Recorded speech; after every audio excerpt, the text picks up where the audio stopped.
یه بیتی این غزل داره که من خیلی بیت رو وقتی میخونم مثلا حالم یه جوری دیگه میشه، انگار دل آدم رو میگیره فشار میده.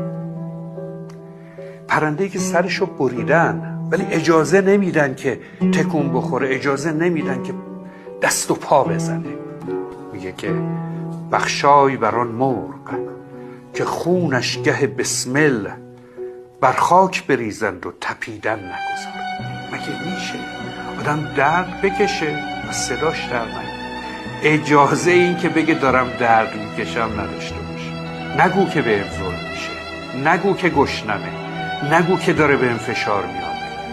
درد اون ستم یک طرف و درد این که تو اعلام اعتراض نمیتونی بکنی و به شکل طبیعی نمیتونی بیقراری کنی، شاید